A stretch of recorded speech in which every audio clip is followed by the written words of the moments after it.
Today we've got a revenge story in an ice rink. We'll get to that in a bit, but first, how I gutted my HOA. This is the story of how I completely changed out my community's HOA board and foreclosed on one of their houses after they disrespected me. Backstory: a few years ago, I bought my first house in a medium-size, 500 to 1,000 homes, neighborhood in a southern state. It had an HOA, but I actually picked the neighborhood because they had the lowest HOA dues in the city, the fewest rules, and the house was by far the nicest one I could afford in my budget. After a few weeks, I get a violation notice from the HOA telling me that I had 2 violations needing correction. 1, my lawn was not green enough. 2, my trash cans were too close to my driveway. I was thoroughly confused about number 1, as it was February in the middle of winter. So of course my lawn was dead, like pretty much everyone else's. So I had assumed that either this was a mistake or an existing offense from the previous owner. As for the trash cans, I kept them on the side of my house, and I think when the HOA came by, my trash cans stuck out past the side of the wall around 1 foot. So how dare I? I shrugged them off and continued on. Come March, I got another notice, this time fining me for both violations. Each one cost me $100 and they wanted the money in 2 weeks. I was pissed. This made no sense, and I wasn't about to let them just try and get money for BS violations. So I called the management company that worked with the board to get them appealed. The lady told me that I needed to appeal directly to the board and that I could do so in the next annual meeting in a few days. So I of course showed up to the meeting. Prior to it starting, I met with a few homeowners and learned that they were all there for similar violations and were pissed off too. I then talked with one of the members of the board about the fine appeals process. He was an older guy in his 70s with short gray hair and a very worn and angry face. He asked what I was getting fined for, and when I told him, he just looked at me and said, "And you should get fined for that. Young people like you not taking care of their homes is the whole reason I got on this board. Learn to be a better property owner." This dude was the VP of a volunteer board telling me that I didn't know how to take care of my house. What a sad life. The meeting then started and the moderator mentioned that since this was an annual meeting, we would be voting on 3 out of 5 board members. They had some applicants to the board, and we could also nominate someone today. That's when I had the idea of how I could get my revenge. When the election part of the meeting came, I nominated myself, gave some BS speech about HOAs are not here to make money, and that I wanted to serve my community. I won in a landslide, and you could see the board members getting annoyed because they had scowled during my speech. After the meeting, I appealed my violations in a very elegant way, and they agreed to waive my trash can violation. As for the grass one, apparently since I had weeds growing in my yard, like a tiny patch in the corner, they were still fining me because the weeds were turning yellow after I sprayed them. I was dumbfounded how they could get away with this, but they used a technicality in the bylaws that I'd signed, so I ended up losing $100. Revenge. I will be honest, I hadn't expected this to work. After joining the board of 5, including myself, I was appointed secretary and had to help maintain meeting notes and review records. They specifically told me that I was not allowed to propose new policies, but I could vote on new ones proposed by the VP or president, which I later learned was actually a violation of their own rules. I voted every new rule down as long as I was in that position. I decided that my best course of action was to listen to how the others operated and look for an opening to get each of them off the board. The first opening came when the president, who literally looked like the most Karen woman ever, mentioned that she wanted a fine for flowers that were not neutral color. Basically, if a homeowner wanted to add something like turquoise flowers, we would fine them. She apparently had a neighbor that had flowers that she didn't like, and she wanted to use the board to stop them. It was pretty insane. I then started my revenge on her. I started a message thread on Slack, since that's how we communicated, with the other board members and asked what they had thought about her policy and reasoning. After far too much deliberation, 2 of them honestly thought that this was okay. We agreed that the policy went too far. I then made a long post in the main channel telling her that her actions were not only wrong, but that she should be excused from the board. When she inevitably flipped out, I called a board meeting in the following week, and the other 4 board members voted her off for targeting a community member for personal gain. She gave a sob story about how the board was her life and that the neighborhood was like her child, but I didn't care. That was one down. I convinced one of my good neighbor friends to join a little later on to take her spot. The next members I targeted were treasurer and director, as I wanted to save the VP for last. They were actually pretty easy to get off the board because they were very easily swayed by public opinion. So I made a fake account on Nextdoor and waited until spring when most of the violations go out. When the letters went out, I looked for angry posts on Nextdoor. I would then comment on each one, giving them the first names of the 2 board members as the culprits and told them to come to the next HOA meeting to appeal. It worked far better than I'd expected. During the next meeting, over 50 people showed up and called out those by name. It was glorious. During the open session, community members grilled those 2 for their poor policies, even though they didn't make most of them. The VP, now president after the other one resigned, tried to defend them but ultimately failed. The 2 members were so distraught after the meeting, and I told them that maybe they should resign, and they both did. That was 2 more down, both of which were replaced by a couple who came to the same meeting and wanted to get rid of these rules. Finally, the board had been flipped to 4 out of 5 people wanting to get rid of all these dumb rules. The president, however, was still the same old angry, hateful man. He tried to add more rules to increase violation revenue, and we voted him down every time. He started to get annoyed but stayed steadfast to the board. I tried a lot of tactics to get him to leave, and not much swayed him. A few months went by, and we started with a new management company. They had a much better style of property management and a website for looking through our community's records, as well as automated reports. When we got our first fines report, I hit pay dirt. The president's house appeared, and he owed around $10,000. Apparently, he had open violations that he had never paid, and the other management company hid it from the board for him, since he had been on the board close to 7 years. So I looked into remedies. Since his fines were over $3,000, our bylaws stated that a majority vote of the board could start an HOA foreclosure on the home, which I still think is insane that HOAs can do that. So I got all the docs together and double-checked with the new management company that the fines were correct, which they confirmed. I called an emergency board session, presented the information, and 4 out of 5 of us voted to start the foreclosure process. The president got angry, cursed, and left the meeting early. We were informed a few days later that the president had resigned, paid his fine, and put his house up for sale. While I'm sad we couldn't force a foreclosure, at least he was off the board. I'm currently president to this day, and I've reduced the fining policy to be a maximum of $400. And homeowners can appeal anytime that they wish digitally. In addition, I've banned any grass fines until May, and trash can violations have been super relaxed. Moral of the story, never fine me $200, call me a stupid young kid, and expect to not lose your house. I think the real failure of these people was not understanding exactly what OP was trying to do. As soon as OP got onto that board and started voting against things, the whole established hive mind should have wisened up, but I guess they were too focused on just trying to get violation money. Also, hi, I'm Steven, and if you enjoy awesome stories of revenge, why not hit that subscribe button down below? That said, our next story is, I did exactly what I said I was going to do when I was refused a promotion. To set the premise, at my previous job, my boss made up a position as a trainer. It wasn't an official company position.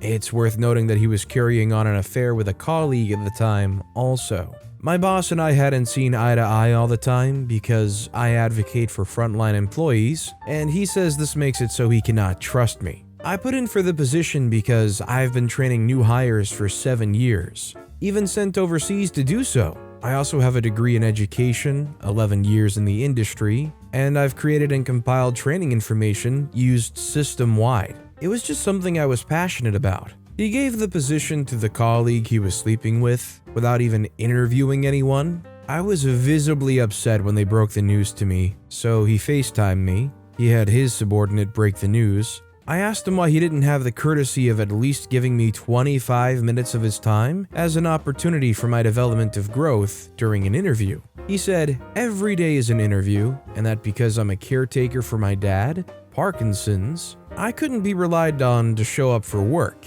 which I find offensive because I've taken off 2 days in 3 years for my dad. Each were emergency room visits. I ended the call with the subordinate present, and he was like, "You good?" And I said, "Yeah, I'm fine, but I'm going to go to HR, I'm going to find a new job, and I'm not going to feel sorry. But if I come back, it'll be in his office." I kicked a job search into high gear and pretty quickly found a new job that paid twice as much. I put my 2 weeks in, but during that time, I organized a joint 5-man HR report in regards to my boss's illicit affair. I deleted all of my intellectual property off the shared system, hundreds of training documents and slideshows, including a 15-day new hire course. And now, I'm making twice as much money. My old boss was walked off company property and terminated. The person who was supposed to be the trainer had no information and they abolished the role.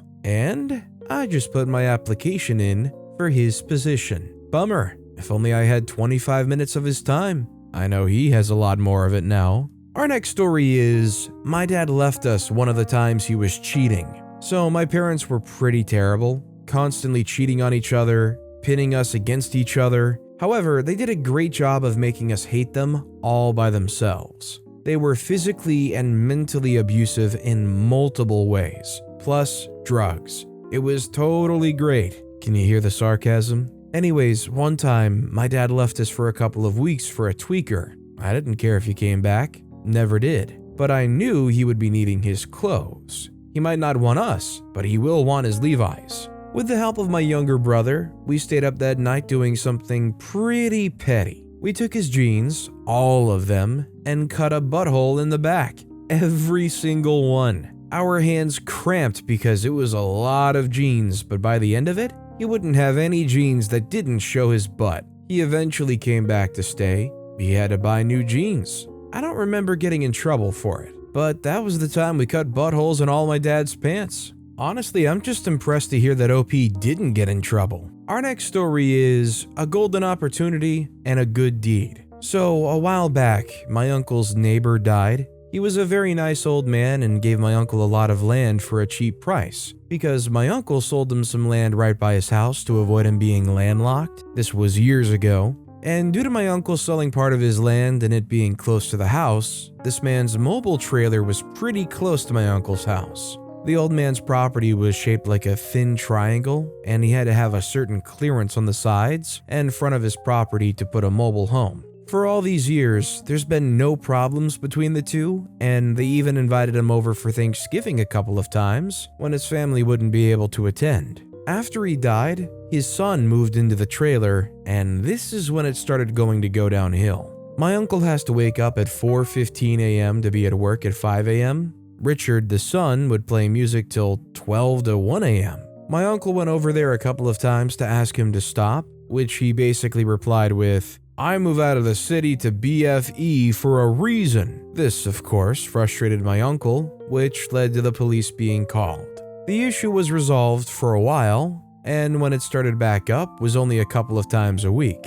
It was still an annoyance though. About 3 weeks ago, my uncle goes to his mailbox and saw he received some mail for Richard. He starts the walk to his front door, only to see Richard bust open the door and jump the stairs and rush to his car. As he was running, he said, "Late for a job interview, I'll be back in a minute." My uncle returned home and started doing whatever he had planned around the house. Couple hours later, Richard returns and my uncle goes and gives him the mail. "Sorry for rushing out. I was late for a job interview, which I didn't end up getting it anyways." My uncle asked what it was for, and Richard said forklift operator. My uncle realized that he had a golden opportunity. He told Richard that the place he worked at was in fact hiring for Lyft drivers and to apply. Richard ended up applying and getting the job and telling him he started the following Monday. My uncle knew that if he were to get hired, he would be the morning shift, which starts at 4:30, resulting in him having to wake up around 3:45 at the latest. Sunday night, before his first day, my uncle let all the dogs out that night and let them bark all night. He set off his car alarm on accident around 12 a.m. and he borrowed a big speaker from my other uncle and turned it up and watched Saving Private Ryan. Needless to say, the next day when my uncle happened to run into him, he looked like a zombie. My uncle went up to him and said, "Hey, what's up?" Richard responded with, "Just learning my way around here. I don't know how you get up this early every day." My uncle proceeded to say, "Well, it's hard to get a good night's sleep with a lot of noise in the middle of the night." There wasn't a "oh crap" moment on Richard's face. He held his zombie face and said, "Yeah, true." However, since then, there's been no loud noise coming from his house after 8 p.m. Even on nights we know he doesn't have work the next day. Even if all your life you've been somebody who's chronically staying up late at night, there's nothing that whips you into shape like having a job that requires you to get up at 4 or 5 in the morning. When you hit the mid to late 20s and you have to get up at 5 a.m., you begin really quickly to cherish those 9 p.m. bedtimes. And you're less likely to want to break it during the weekend too. Our next story is snow removal for you. Quite a few years ago, my husband and I, early 20s, lived in town for a brief period before moving back to the wonderful world of country living. We had a neighbor who was close to a few of our friends, but had always been stuck up and thought he was better than us for whatever reason. During the winter season, we get quite a bit of snow. My husband would bring his plow truck in from his parents' house and plow our driveway. The neighbor started to ask him to do the same, and he did a few times. However, after a few snowfalls, my husband got a call from a city worker who he's friends with and told him that the neighbor called and complained to the city about our plow because the snow building up was making it hard for him to see to pull out of his driveway. The next night, we ended up with a good foot of snow. We left the snowplow where it was and started hand shoveling. When the neighbor came outside and asked if we were going to plow for him, my husband kindly said, "No. Some jerk complained to the city about my plow, so we're shoveling from now on." The guy averted his eyes quickly and hasn't really spoken to us since. Thank goodness for country living and less chances for petty neighbors. The snow is straight up inevitable. Why die on this hill of snow? This next story is screw your side of the yard then. When I first moved into a townhome with my fiancé, we noticed a large amount of geese around our yard and neighborhood. We share a smaller yard with our neighbor, an elderly lady, and she has a bird feeder hanging from a tree in our shared yard that's technically on her side. Because of this, there's goose poop everywhere. I don't spend much time in the yard, so whatever, I just let it be. Then we got a dog. Our puppy loves to try and eat the goose poop, so I would spend my time picking it up out of her yard and our yard. Well, one day, I was walking my dog around the yard like usual, and the elderly lady's nurse or daughter or someone in that house, Karen, waved at me to get out of the yard. That's it then. I no longer spend time helping her, but the poop is still a daily problem. A few weeks ago, I came home to 12 geese in our yard by the feeder and poop everywhere. I was done picking it up. I threw it all on her porch and yard. It didn't solve anything, and she doesn't know I did it, but man, it felt good. Well shoot, the one time they walk out into their backyard and their shoes get massacred, or they just realize that their porch is just full of geese poo, it'll be well worth it. Our next story is stolen tickets. My friend had bought 2 tickets to a concert for his girlfriend. She ended up doing the dirty on him. Pretty bitter breakup all in all.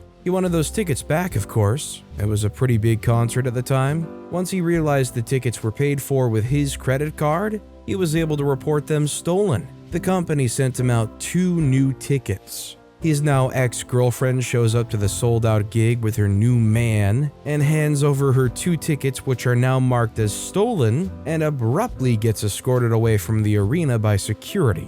Friend enjoys gig, ex now blacklisted from ticket website. Classic. It's one thing to still use tickets that your ex bought you. It's another to use tickets that your ex bought you when you were the one that did the dirty. This next story is the only bet I ever won. So during the first semester of senior year, I signed up for this class called Team Sports, which was one of the biggest mistakes of my life. It's actually a really long story and I might share it in another sub, Let's just say that I was not prepared for the crap show that went down that semester. The thing is, I was unaware that girls apparently don't sign up for this class. I joined the class because, to quote a random guy I overheard yesterday, I get credit for playing basketball. For the first few weeks, it was pretty fun. We played a lot of knockout and kickball, which are two of my favorite games. There was even this guy in my class who would sometimes go out of his way to help me score because I'm kind of crap at sports. After the kickball unit, my coach decided to throw crap at the wall and turned every day into a free day, which basically meant do whatever the freak you want.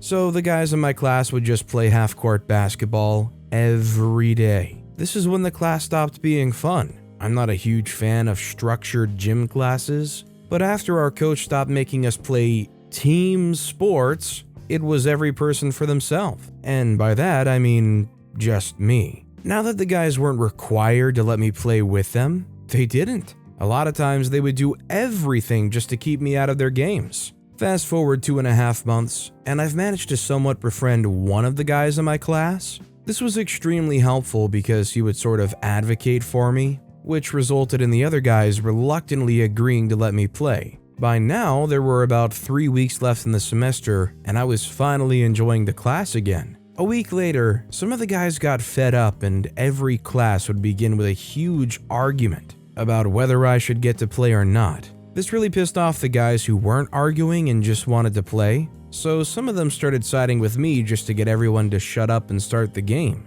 One day I made a deal with them. The deal was that if I could steal the ball from someone during the next game, I would get to play for the rest of the semester without having to listen to them bitch about it. And if I couldn't, I would sit out for the rest. Obviously, this deal was very appealing to them because they had the advantage. I've never really been an aggressive basketball player, but for the next 10 minutes, I played like my freaking life depended on it. At one point, I accidentally knocked someone over, although I think part of it was just him being super dramatic. Anyways, I never made bets like these because I'm extremely unlucky, and I never win them even if I think I can. I made this one out of desperation. I didn't think I would win. And yet, life is always full of surprises. I managed to steal the ball near the end of the game, which I'm not ashamed to say was the proudest moment of my life. The score was like 19-18 or something, which meant that one more shot could have lost me the bet. And they didn't even finish the game, which told me that they were beyond livid because they are definitely not the type to leave a game unfinished, especially with a score that close. For the rest of the day, I got super cocky and started rubbing my victory in their faces. I was so happy that I finally one-upped them after all those weeks that I became downright delusional, thinking I changed the game for women all over the world and that this event would go down in history or something. Fast forward to the next gym class, the guys suddenly decided that they didn't want to play basketball anymore. I don't even know what to say at this point other than I'm not sure who actually got revenge in this situation. I'm not gonna lie, as somebody who in high school and gym only ever loved doing half-court basketball, this class sounds like a dream to me. Although I can relate to this because somehow in my, I think it was sophomore or junior year of high school, ended up getting placed into an advanced weightlifting class.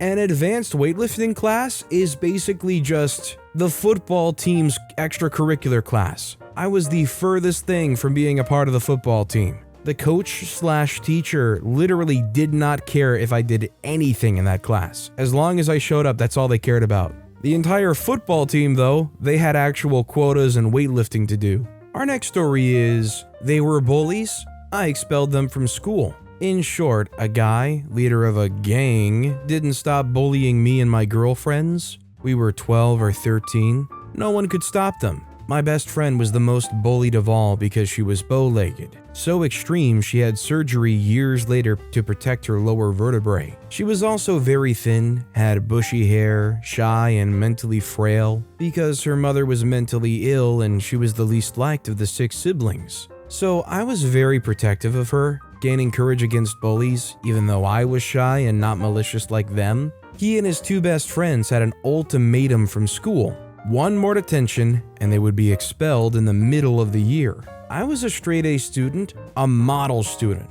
Which teacher would doubt my word? The main guy sat behind me for an essay exam, I was fuming, but I wrote my essay. Then I scrambled the paper and threw it out the window. Got up immediately and said, "Teacher, he took away my essay and threw it away." The boy was shocked, being accused, even being innocent. He had gotten away with misbehavior multiple times. Someone went down to recover my essay. We went to the principal's office, and I had sworn he had thrown my essay away. He was expelled from school. The second boy, there was a canopy dirty and wet due to recent rain. I made sure no one was looking and shook up the pole, thus making the whole canopy collapse. This time, me and my two best friends swore the boy had done it all by himself. The third boy, his parents called to apologize to me and my friends. The boy was crying in the back. She said she took his TV privileges and vacation and that it would never happen again. He wasn't expelled. We're even Facebook friends now.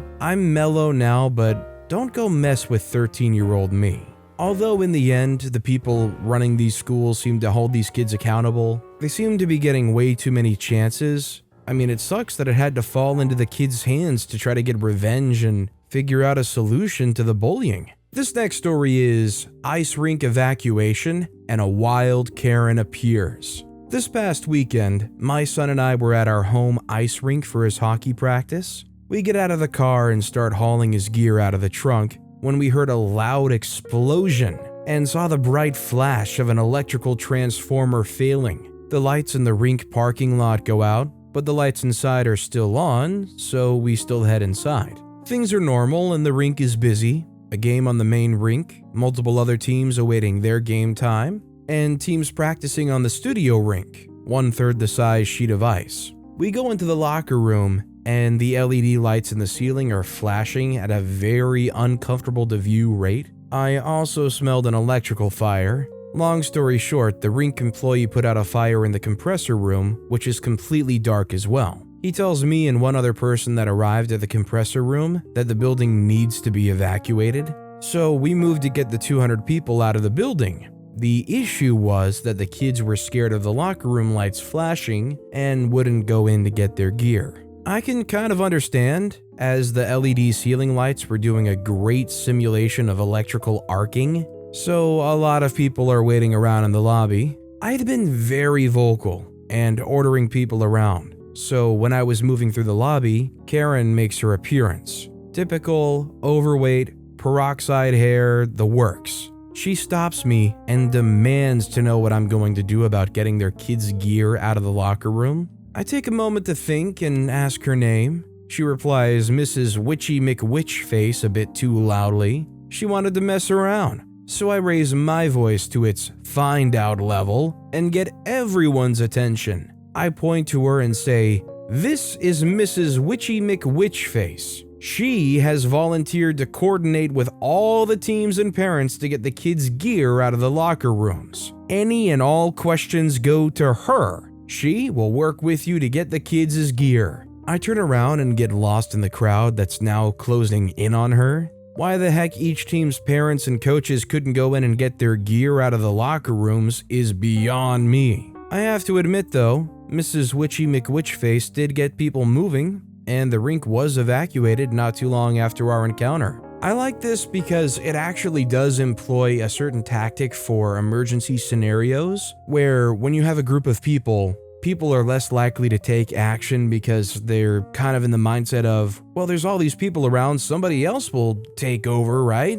So the idea is you find somebody, you point at them, say, "Hey you call the authorities, hey you do this." It's just a little less serious here, and also, you love volunteering somebody that's all snooty. But with that being said, that's all the time we have for today. Now, if you want to hear another absolutely crazy revenge story, check out that video on the left. Or if you missed my latest video, check out that video on the right. That said, I'll see you all next time with some more stories.